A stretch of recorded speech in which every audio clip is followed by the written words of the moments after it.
조진 사람. 여러분, 1912년 4월 12일 1517명의 고귀한 생명과 함께 대서양에 침몰한 배가 있습니다. 영화로도 개봉이 됐었죠. 뭐죠? 타이타닉호입니다. 앞에 보여지는 배. 그 크기와 호화로움이 정말 유명세를 떨쳤던 배가 이 타이타닉호입니다. 근데 이 배가 결국에는 뭐에 부딪혔습니까? 거대한 빙산에 부딪혀서 결국에는 침몰하게 됩니다. 어떻게 보면 거대한 빙산이 그게 침몰의 직접적인 원인입니다. 그런데 이것보다도 더 큰 원인이 있었어요. 그건 뭐였느냐? 선장의 자만심이었습니다. 그러니까 스미스라는 선장이 이 타이타닉호를 이렇게 조종하고 나갔었는데 이 선장의 자만심이 이 타이타닉호를 침몰시킨 겁니다. 이 큰 배를 이끌던 이 스미스 선장, 성공의 정체감에 취해가지고 자신의 노련함만 믿고서는 결국에는 수차례 빙산의 경고를 들려왔는데도 불구하고 무시하다가 결국에는 항해를 강행해서 일어난 사고가 바로 이 타이타닉호입니다. 자, 거기에다가 구조적으로도 문제가 있었어요. 배의 규모는 굉장히 큰데 그에 비해서 방향키가 너무 작았더라는 거예요. 빙산을 발견하고 나서 1등 항해사인 머독이라는 사람이 방향키를 막 돌렸어요. 빙산을 피하려고 애를 썼습니다. 그런데 이 방향키가 너무 작는 바람에 자기가 원하는 만큼 배가 움직이지 않았던 거예요. 그러다가 결국 부딪혀서 저런 끔찍한 사고가 일어난 겁니다. 이 타이타닉호 사건은 이런 예로 자주 사용이 됩니다. 변화를 감지하지 못하는 지도자, 또 변화에 능동적으로 대처할 수 없는 구조와 조직, 그것은 결국 침몰할 수밖에 없다라는 것을 보여주는 예로서 자주 사용이 되어집니다. 밖에서의 어려움도 문제겠지만 더 중요한 것은 무엇이겠습니까? 내면에서 일어나는 갈등과 어려움입니다. 살다 보면 외부적인 어려움이 있죠. 그와 별개로 그 어려움은 결국 내면에서 일어나는 갈등과 어려움이 더 큰 문제로 작용한다는 거예요. 마음이 바로잡혀 있으면 여러분 어떤 문제든지 극복할 수 있는 겁니다. 그렇지만 내면의 갈등이 극심할 때는 어려움이 더 커질 수밖에 없는 거예요. 우리가 보고 있는 지금 느헤미야에서는 성벽을 짓고 있습니다. 지금 이스라엘 백성들이 성벽 재건이라는 사명을 띠고 예루살렘 성벽을 지금 재건하고 있어요. 그랬더니 먼저 어떤 일이 일어났어요? 외부적인 어려움이 먼저 일어나지 않았습니까? 도비아와 산발락과 게셈이라는 그런 사람들로부터 많은 대적을 받게 되었습니다. 대적들이 와서 너희들이 짓고 있는 성벽이라는 것이 여우 한 마리도 올라가도 그건 무너질 것이다 라고 하면서 조롱합니다. 그럼에도 불구하고 그들은 끝없이 그 성벽을 지어냅니다. 어떻게 해서든지 영혼을 낙심시키려고 조롱하고 좌절시키려고 하는데, 그런데 느헤미야와 이 이스라엘 백성들은 그런 것들을 잘 받아내면서 그 성벽 전체가 연결되어지고 거의 절반 정도에 이르기까지 지어지게 됩니다. 그러자 대적들은 또 어떻게 위협합니까? 군사적인 위협을 합니다.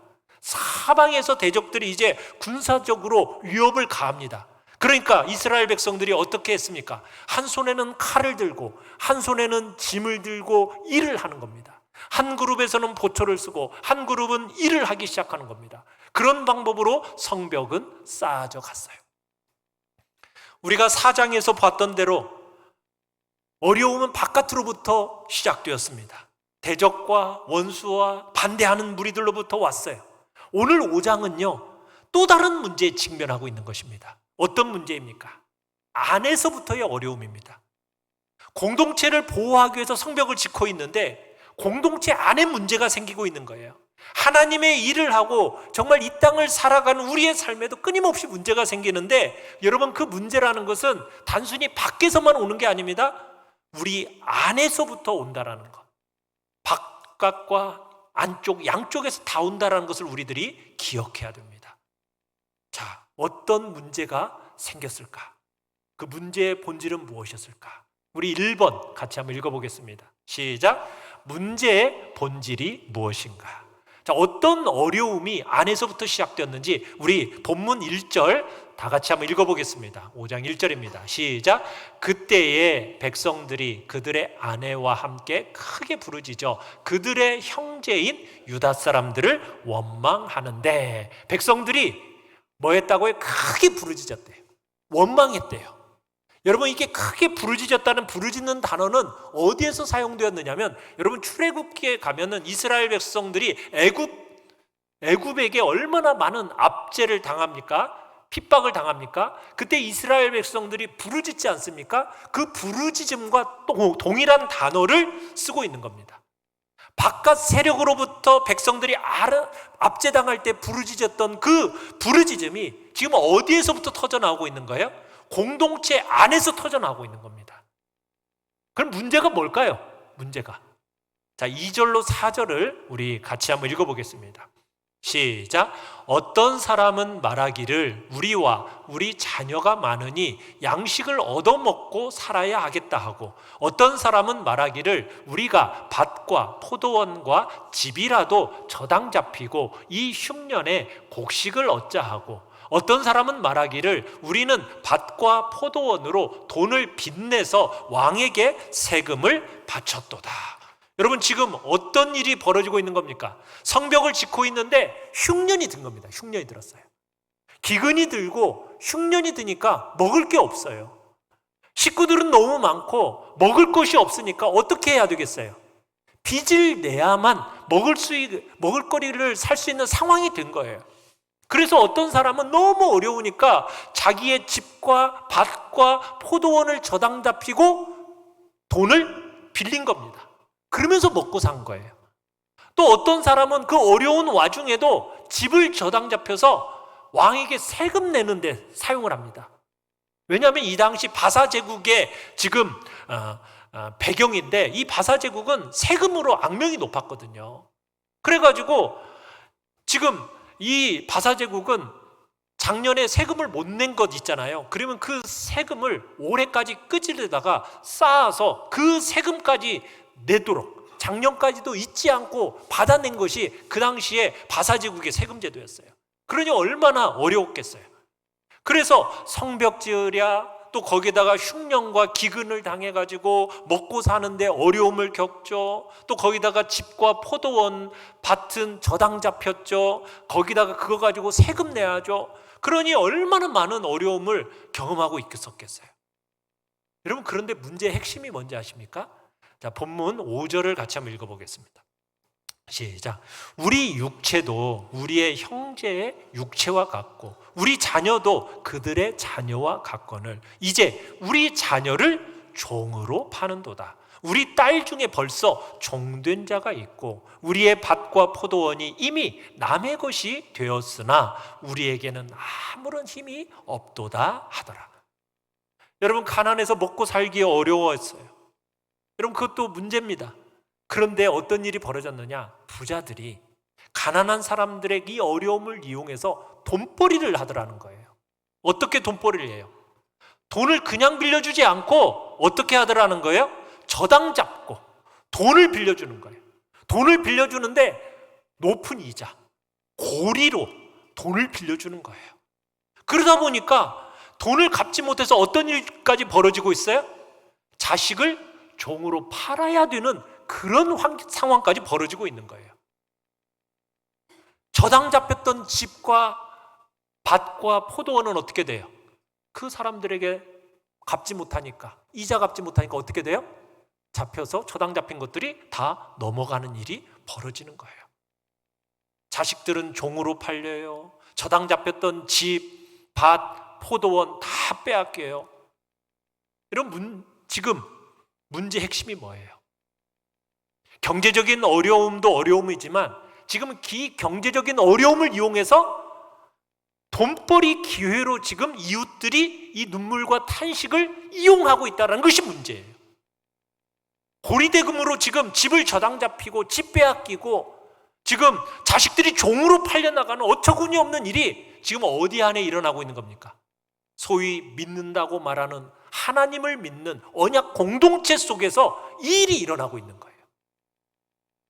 여러분, 하나님을 믿는 언약 공동체의 제일 중요한 핵심 특징이 무엇입니까?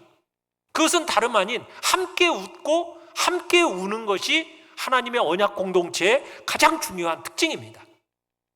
사랑하는 지체들의 그 슬픔이 우리의 슬픔이 되고, 그들의 아픔이 우리의 아픔이 되고, 그들의 기쁨이 우리의 기쁨이 되는 것. 그런데 이 언약 공동체가 백성들을 보호하기 위해서 지금 성벽을 짓고 있는다고 하면서 이 성 안에서 서로 지금 부르짖고 원망하는 일들이 일어나고 있는 거예요. 한 지체의 아픔과 눈물을 돈 벌 기회로 악용하는 사람들이 일어나고 있는 거예요. 철저할 만큼 함께 웃고 함께 우는 생명 공동체가 바로 교회 공동체고 믿는 자들의 공동체이지 않습니까? 그런데 그렇게 하지 않고 슬픔을 돈벌이 수단으로 사용하고 있는 거예요. 이 공동체의 모습을 보면서 느헤미야가 어떻게 이 문제를 풀어가고 있는가 우리 한번 볼까요? 6절로 7절을 같이 한번 읽어보겠습니다. 시작. 내가 백성의 부르짖음과 이런 말을 듣고 크게 노하였으나 깊이 생각하고 귀족들과 민장들을 꾸짖어 그들에게 이르기를 너희가 각기 형제에게 높은 이자를 취하는도다 하고 대위를 열고 그들을 쳐서. 자, 불거져 나온 이 문제를 느헤미야가 이 당시 언약 공동체가 어떻게 다루는지 6절을 보시면 내가 백성이 부르짖음과 이런 말을 듣고 첫 번째로 지금 뭘 하고 했다고 얘기했어요? 크게 노하였다. 여기서 크게 노하였다라는 말은 무슨 말이냐면 이 어그러진 질서 때문에 마음속에 거룩한 아픔이 생겼다는 거예요. 아픔. 이거 큰 분노는 거룩한 아픔입니다. 부자들이 지금 이 아픔과 눈물을 이용해서 돈 벌고 있는 현실을 바라보면서 그 마음이 너무 아파서 지금 분노하고 있는 겁니다. 그 거룩한 아픔으로 인한 분노, 그 상함을 가지고 그 문제를 바라보고 있는 것입니다. 사랑하는 성도 여러분, 오늘날 우리가 문제를 바라볼 때 그들의 문제를 우리가 치부하는 경향이 있어요.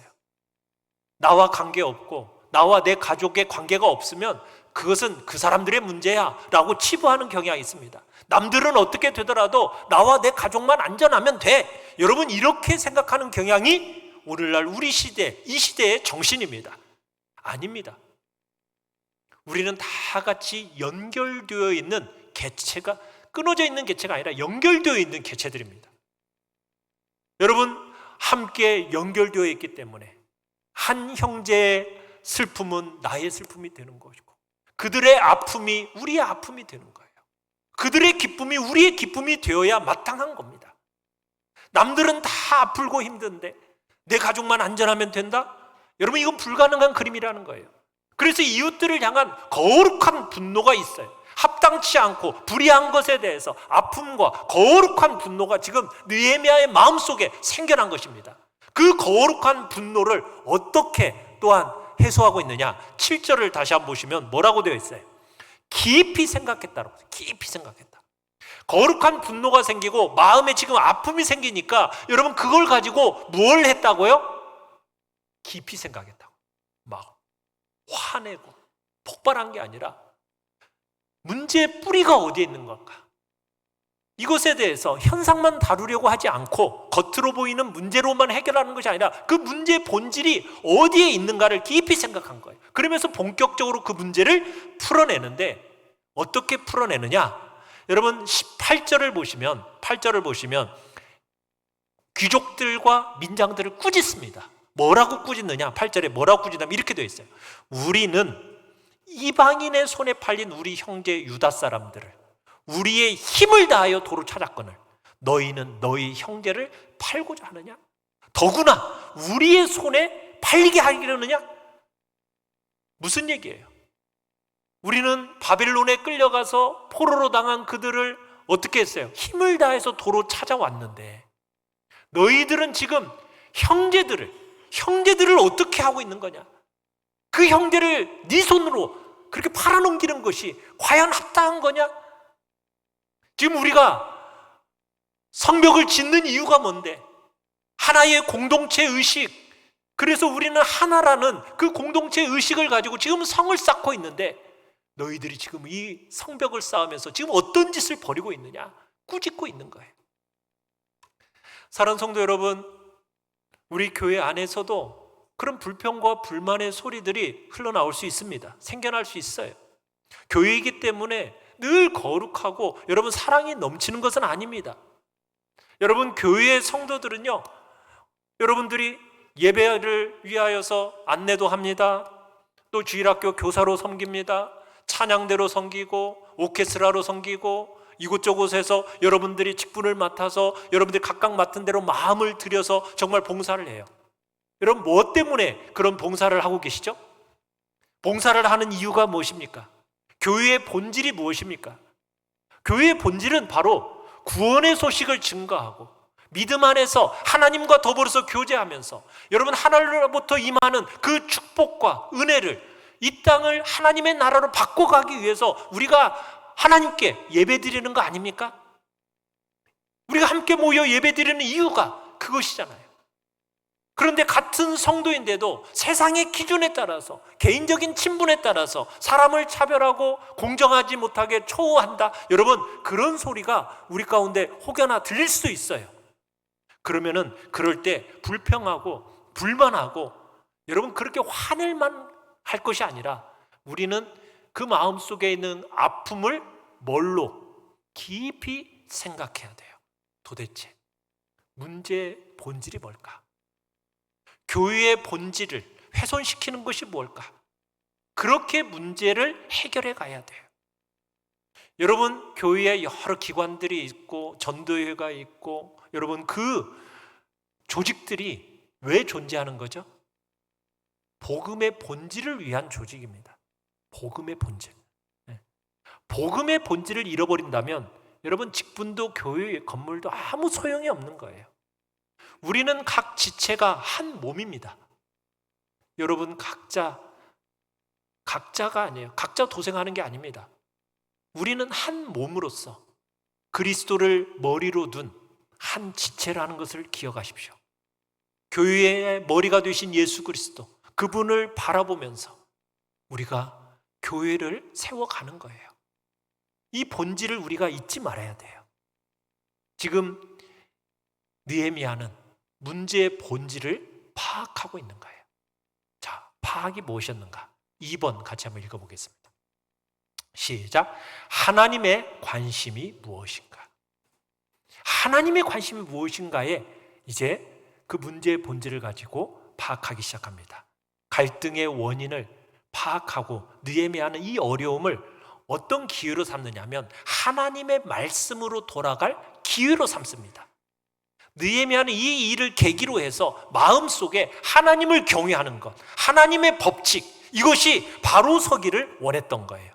그래서 느헤미야가 지적한 게 무엇입니까? 백성들 가운데 하나님의 말씀이 없다는 사실을 깨닫고서는 말씀으로 그들을 새롭게 다시 한번 이제 만들어 갑니다. 자, 어떻게 했는가? 우리 9절을 같이 한번 읽어보겠습니다. 시작. 내가 또 이르기를 너희의 소행이 좋지 못하도다. 우리의 대적 이방 사람의 비방을 생각하고 우리 하나님을 경외하는 가운데 행할 것이 아니냐. 자, 문제가 불거졌을 때 그 문제를 어떻게 규정하느냐가 중요하다고 말씀드리고 있어요. 이 문제를 어떻게 규정하느냐, 그래야 지금 이들을 설득해서 뭐가 잘못되었는지, 현실이 어떤 잘못 가운데 흘러가고 있는지를 정확하게 인식하게 만드는 것이 너무 중요하잖아요. 그래서 그 대상을 비난만 하는 것이 아니라 그 공동체를 함께 구성하고 있기 때문에 그 문제가 뭐가 잘못된 것인지 바르게 규정하는 게 너무 중요한 거예요. 그래서 지금 이 문제를 어떻게 규정시키고 있느냐. 첫 번째, 너희의 이 행위가 뭐하다? 좋지 못하다. 딱 이렇게 규정됐습니다. 여러분, 돈 빌려주고 이자 받고, 그리고 무슨 돈을 빌려줄 때 저당 잡는 거, 이거 나쁜 일인가요? 이게 세상 사람들이 다 하는 일이잖아요. 그죠? 돈 빌려주고 이자 받고, 그리고 혹시나 그 돈을 못 갚을까 봐 저당 잡는 일.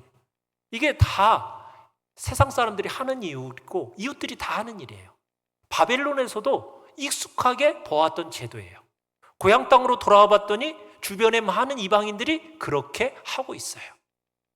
그러니까 은연중에 나도 모르게 그것을 흉내내고 있는 거예요. 그런데 느헤미야가 이 일이 뭐하다? 좋지 못하다. 딱 인식시키고 있어요. 여러분, 성도는요, 세상과 다른 사람들입니다. 성도는 세상의 가치관과는 다르게 살아가는 사람이에요.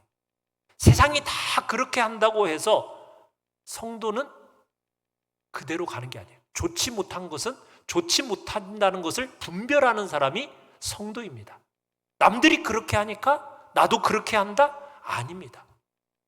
주변이 돈 빌려줄 때 집 저당 잡고 이자 받고 높은 이자 받으니까 나도 그렇게 받아야지.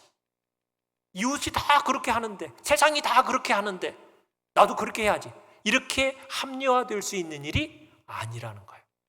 좋지 못하다. 딱 선을 합니다.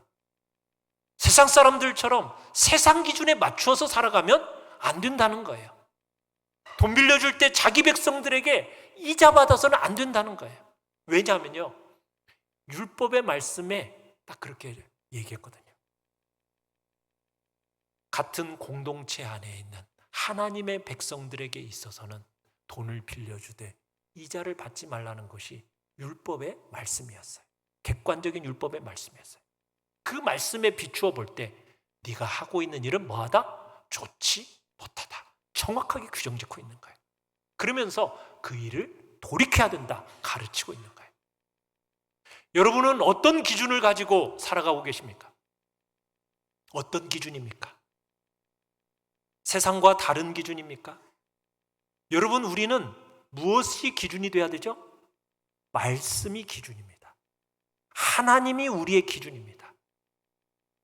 우리는 세상과 다른 기준으로 살아가도록 부르심을 받은 사람들입니다. 여러분, 이방인들이 너희들을 얼마나 보고 조롱할지 늘 알아야 하는 거 아니냐? 성벽 쌓는다고 하면서 너희들끼리 그렇게 서로 부르짖고 원망하면 이방 원수들이 얼마나 조롱하겠느냐? 얼마나 조롱거리냐? 지금 그렇게 얘기하는 거예요. 하나님을 경외하는 자로서 너희들이 행하는 일은 합당치 않다, 좋지 못하다. 이것은 우리의 삶의 기준이 아니다. 하나님이 우리의 삶의 기준이고 말씀이 우리의 기준의 삶이고 하나님을 두려워하는 자로서 불의한 세상의 기준을 따라 살지 않는 것이 우리가 살아가야 할 삶이 아니냐 하면서 문제를 먼저 딱 규정 짓는 겁니다. 좋지 못한 일을 너희들이 하고 있다.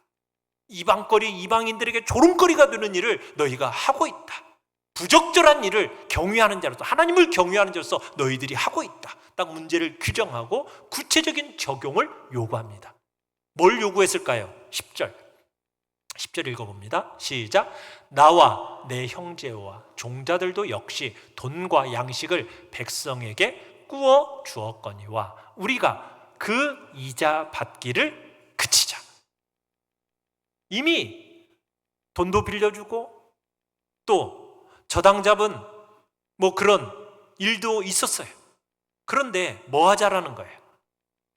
이자를 받지 말고 어떻게 하자? 멈추자.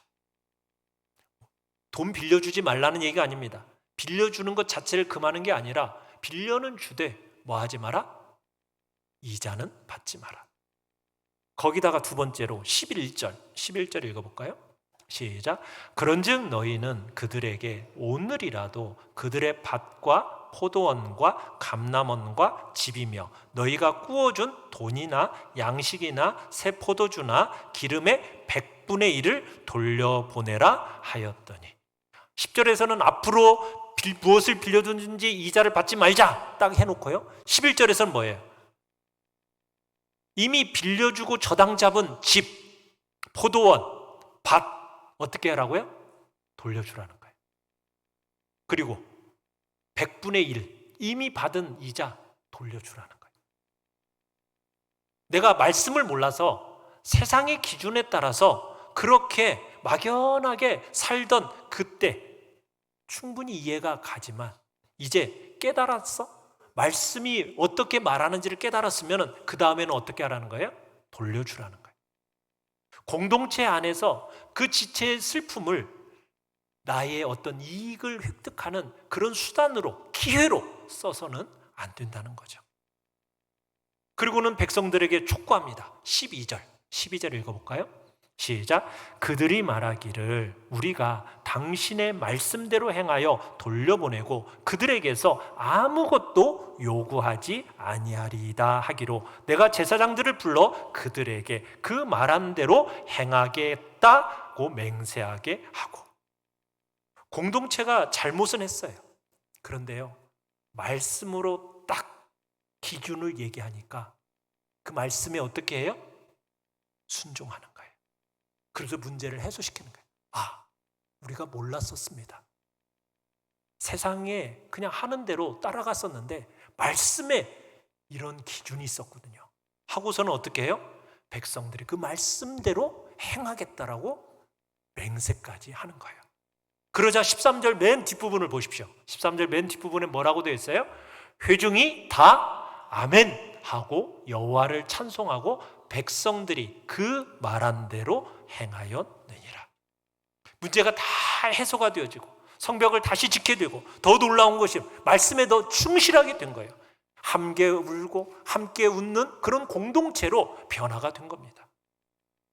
여러분, 우리가 살아가다 보면 어렵고 힘들면은 우리가 더 이기적으로 변화하는 것 같아요. 그렇지 않습니까? 이기적이 돼요. 삶의 부담을 나누려 하지 않고 희생하려고 하지 않아요. 왜요? 느헤미야는 하나님의 기준을 잊어버렸기 때문이라고 지적하고 있어요.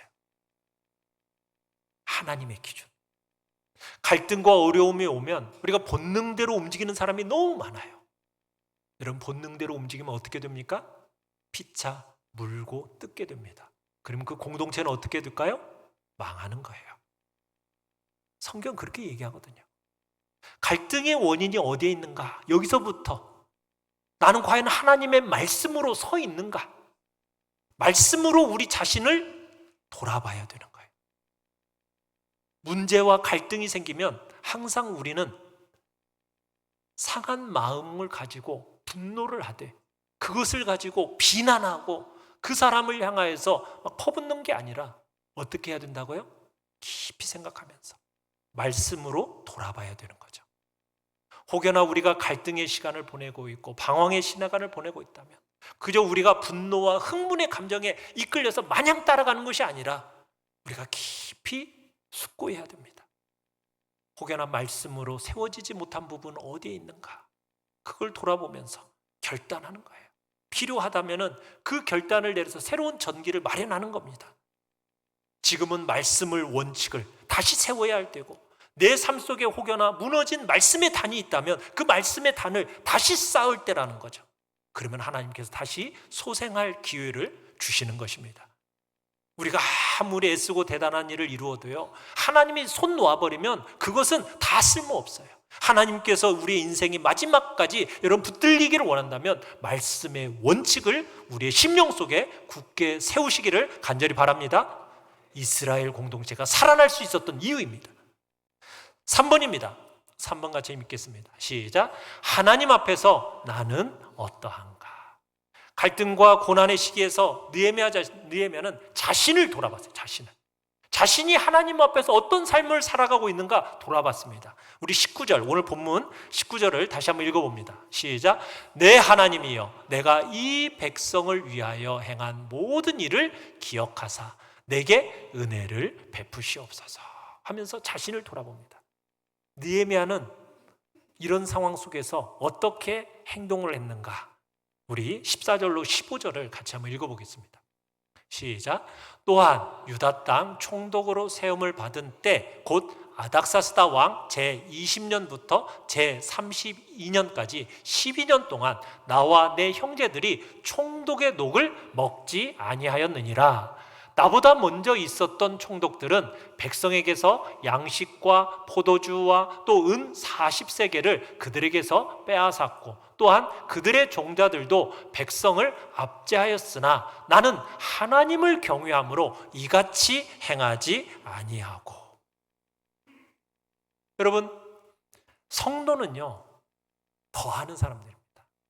남들이 하지 않는 것을 하는 사람이고, 남들이 하는 것을 안 하는 사람, 그게 바로 성도입니다. 느헤미야는 이전에 모든 총독들이 해서 당연하다고 여겼던 그 모든 권리를 느헤미야는 어떻게 했어요? 포기했습니다. 총독의 녹을 받지 않았다고 얘기하고 있어요. 여러분, 느헤미야의 말을 사람들이 들었던 이유가 무엇이겠어요? 그 말이 옳으니까, 그래 성경적이니까. 그렇지만 느헤미야의 자기 희생, 그 모습을 보았기 때문이에요. 모든 총독들은, 느헤미야가 오기 전까지 모든 총독들은 어떻게 했대요? 이것저것 다 끌어모아서 자기 것을 삼았대요. 은 40세겔, 이것은 어마어마한 양입니다. 이게 한 사람의 연봉이 아니라 두세 사람의 모은 연봉을 자기가 다 끌어다가 자기 것으로 삼았다라는 거예요. 자기 지위를 이용해가지고 부를 모으는 기회로 삼았던 것이 이전의 총독들의 모습이었다는 거예요. 그런데 느헤미야는 어떻게 하지 않았어요? 녹을 받지 않았어요. 어떻게 보면 녹 받지 않는 게 정당하게, 녹 받는 건 정당한 권리입니다. 근데 정당히 여기지는 그 권리를 내려놓은 거예요. 왜요? 하나님을 경외하기 때문에, 하나님을 두려워하기 때문에 정당한 권리를 사용하지 않은 거예요. 두 번째로는 16절입니다. 16절 시작. 도리어 이 성벽 공사에 힘을 다하며 땅을 사지 아니하였고 내 모든 종자들도 모여서 일을 하였으며. 지금까지 이전의 총독들은 어떤 일을 했느냐? 자기의 지위를 이용해서 부동산 투기를 한 겁니다. 땅을 사 모은 거예요. 그런데 느헤미야는 3년 지나면은 자기의 또 권한 안에서 어디에 땅값이 올라갈지 알 거 아니에요. 그런데 땅을 사지 않았다는 거예요. 뭐 했다고요? 하나님께서 부르신 그 부름의 사명에 자신의 삶을 내어드렸다는 겁니다. 성벽 짓는 일에 집중했다는 거예요. 총독이 그렇게 하니까 그 밑에 있는 사람들도 어때요? 자기 밑에 있는 종들도 위에 사람 따라 하게 되어 있던 거예요. 총독이 부르신 소명을 붙들고 자기 이익을 추구하지 않으니까 그 밑에 사람들도 동일하게 일을 같이 해나가는 거예요. 여러분, 자기 이익을 추구하지 않고 부르신 사명에 정말 삶을 내어드린 그 느헤미야. 여러분, 우리는 하나님이 부르신 부름의 삶에 여러분의 자신을 들여가고 계십니까? 여러분의 이익을 기꺼이 내려놓으면서 여러분 그런 사람이 되어가고 계십니까? 어느 정도까지 했는가? 우리 17절 18절도 같이 한번 읽어볼까요? 시작. 또 내 상에는 유다 사람들과 민장들 150명이 있고 그 외에도 우리 주위에 있는 이방 족속들 중에서 우리에게 나아온 자들이 있었는데 매일 나를 위하여 소 한 마리와 살진 양 6마리를 준비하며 닭도 많이 준비하고 열흘에 한 번씩은 각종 포도주를 갖추었나니 비록 이같이 하였을지라도 내가 총독의 녹을 요구하지 아니하였음은 이 백성의 부역이 중함이었더라. 여러분, 지금 딸린 식솔이 몇 명이라고요? 150명이에요. 그 150명을 다 먹입니다. 그 사람들 뿐이에요? 이방 족속들로 손님이 왔다 갔다 합니다. 그러면 그 사람들을 위해서 또 자리를 마련해야 될 거 아니겠어요? 그럼에도 불구하고 느헤미야는 녹을 요구하지 않았다는 거예요. 당연하게 사용하려고 하지 않고 자기 것을 내려놓은 거죠. 왜? 백성들의 그 어려움과 고통을 잘 알았기 때문에, 그게 너무 크다는 걸 알았기 때문에 자기를 위하지 않고 회중들과 백성들의 안녕을 위해서 그런 마음으로 녹을 받지 않았다는 거죠. 주님을 경외하고 정말 주님을 사랑하고 주님의 사람들을 사랑하고 긍휼히 여기고 그들의 안위를 가장 중요하게 여기기 때문에 무엇을 할 줄 압니까?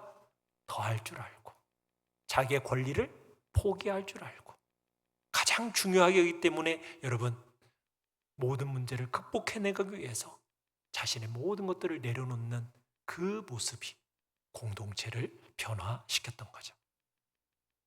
이런 문제가 불거져 나올 때 그 문제를 이런 모습을 통해서 극복해낼 때 공동체가 변화되어졌던 겁니다. 느헤미야가 하나님 앞에 서 있고 주를 두려워할 줄 알고 백성들을 내 몸의 한 부분으로 소중하게 여기고 하나님이 나를 뭐라고 하는가, 그것을 부르셨는지를, 그 부름의 사명의 헌신이 무엇인지를 알았기 때문에 이 일이 가능했던 거예요. 느헤미야가 기꺼이 자기 것을 드릴 수 있었던 것은 바로 이런 꿈 때문이었습니다. 이 백성을 하나님 앞에 다시 세우리라. 이 백성이 정말 하나님의 백성이 되게 하리라. 정말 이들 가운데서 하나님의 진정으로 하나님을 높임 받도록 하는 일이 있도록 만들리라. 이 꿈을 가지고 느헤미야가 왔었고, 이 꿈을 가지고 이 모든 일들을 진행해 나갈 때 놀라운 역사가 일어나게 된 거예요. 느헤미야가 고백했듯이 지금껏 그가 살아온 그 삶은 하나님을 경외하기 때문이었어요.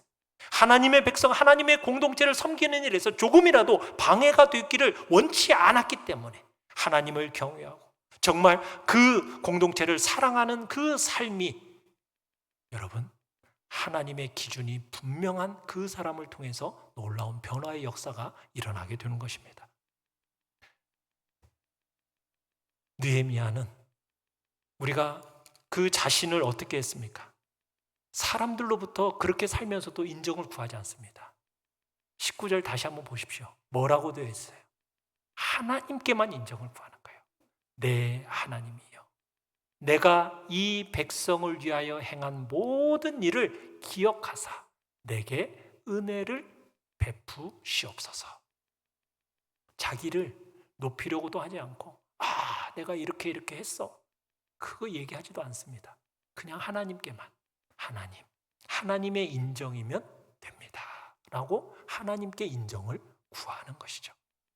이런 한 사람이 있을 때 하나님은 그 사람을 통해서 공동체 전체를 회복시켜 나가시는 것입니다. 우리 귀한 성도들, 참으로 하나님께 마음 맞춘 그 느헤미야처럼 우리 모두가 하나님께 마음이 그렇게 맞춰진 사람들이 되시길 바랍니다. 하나님의 말씀을 기준 삼고 하나님의 백성들의 본질이 무엇인지를 알고 그 본질을 따라서 우리 자신을 힘써 드러나가는 복된 자리에 우리 모두가 있기를 간절히 축원합니다.